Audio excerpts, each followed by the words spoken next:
My family's poison turned on itself.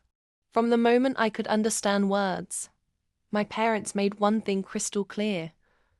I was never wanted. No bedtime stories. No warm hugs. Just cold eyes and sharper tongues. By the time graduation rolled around, I had already accepted that any scrap of kindness from them would never exist. So there I was, cap and gown on, my name freshly called, diploma in hand. The crowd cheered, but not my family. My dad leaned over, hissed in my ear, "Leech."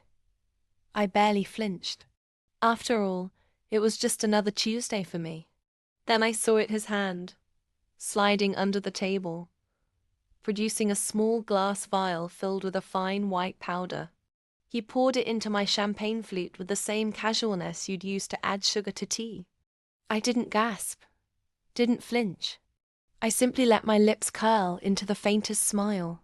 The same smile I used to give as a child when I promised I'd be good, while secretly plotting my own escape from their cruelty.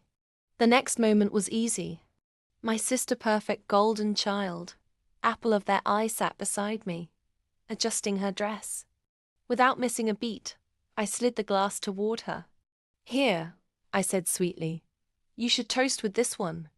It's chilled just right." She didn't hesitate. Why would she? I'd never given her reason to suspect I could bite. The rest of the ceremony passed in polite applause and polite lies. Until 20 minutes later, when she began to wobble, her hand clutched at her chest, her lips trembling as she slurred my name. The crowd gasped. My parents rushed to her, panic replacing the smug disdain they'd worn all afternoon. And me? I just stood there, tilting my head, watching the chaos unfold like a front-row spectator at a show I'd bought the most expensive ticket for. Later, when the paramedics wheeled her away and the police started asking questions, Gad's face went pale. He knew. Oh, he knew. He also knew he couldn't say a word without implicating himself. I leaned in close as they loaded her into the ambulance. "Looks like your love almost killed her," I whispered. Almost. Because here's the twist, what was in that vial? Not poison. Not enough to kill. But enough to cause hours of convulsions, vomiting and fear.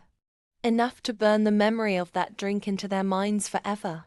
Enough to make my father live with the knowledge that his malice had come for his precious favorite. And the best part? I'd had the drink tested days before graduation. I knew exactly what it was and exactly how much harm it could cause without ending a life. Revenge, yes. Murder, no. Now every holiday, every dinner, every text message between them comes with a shadow of suspicion. They don't trust each other. They don't trust themselves. And they definitely don't trust what's in their glass. If you love this story of poetic justice, hit subscribe to this channel right now, where I share the most shocking, twist-filled revenge stories you'll ever hear.